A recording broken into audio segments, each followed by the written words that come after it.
Le troisième service que nous allons utiliser sera donc AWS CLI. Command Line Interface. AWS CLI est un outil en ligne de commande donc, qui permettent d'interagir avec les services AWS comme S3, les instances EC2 ou bien IAM via des scripts ou des commandes manuelles. La conviction, d'abord, c'est l'automatisation.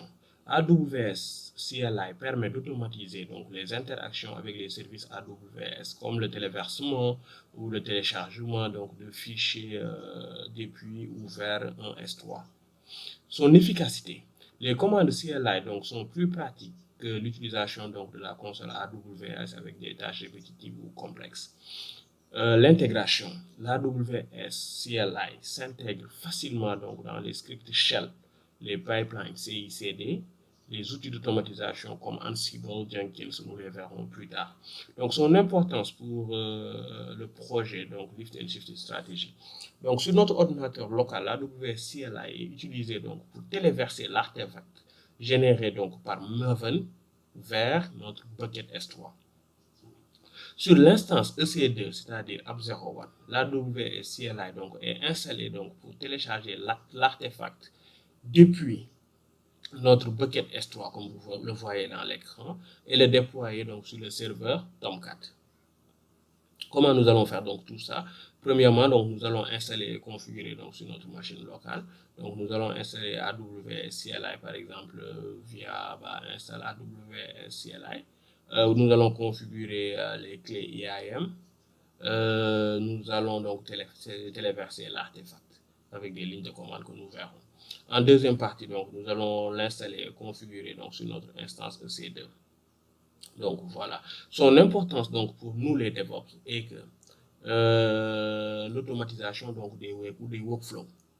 AWS CLI est un outil clé pour automatiser les tâches d'infrastructure, comme le déploiement d'artefacts ou la gestion des ressources.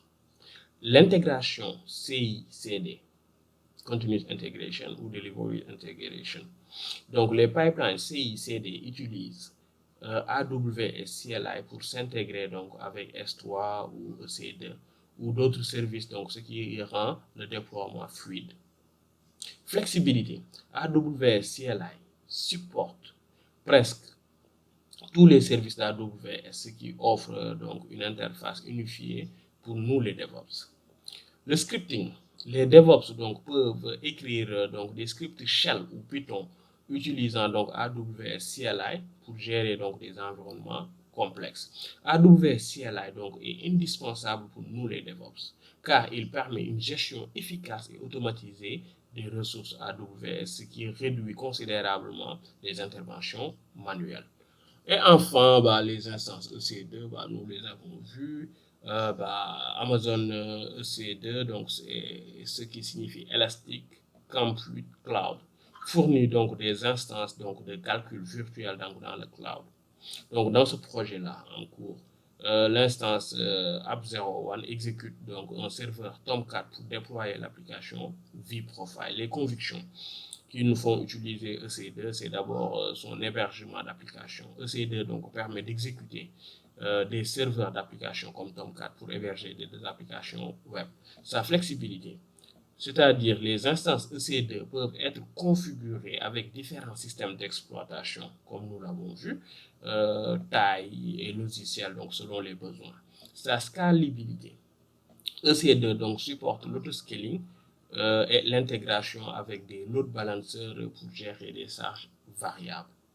Dans le cas de notre projet Lift and Shift Strategy, l'instance EC2 App01 donc héberge notre application Tomcat qui sert donc d'application vProfile. L'instance donc utilise AWS CLI pour télécharger donc l'artefact depuis S3 et le déployer donc dans le répertoire web app de Tomcat, nous le verrons. Son importance pour nous les DevOps, c'est tout d'abord l'infrastructure as code. EC2 est souvent provisionné via des outils comme Terraform ou Google Formation, permettant aux DevOps donc de gérer les instances de manière automatisée. Son déploiement d'applications EC2 donc, est une plateforme clé, autant pour moi, pour héberger des applications, que ce soit des serveurs web, des bases de données ou des microservices. Intégration avec CI/CD. Les instances EC2 peuvent être intégrées donc, dans les pipelines CI/CD pour automatiser donc, les déploiements, sa flexibilité et son contrôle.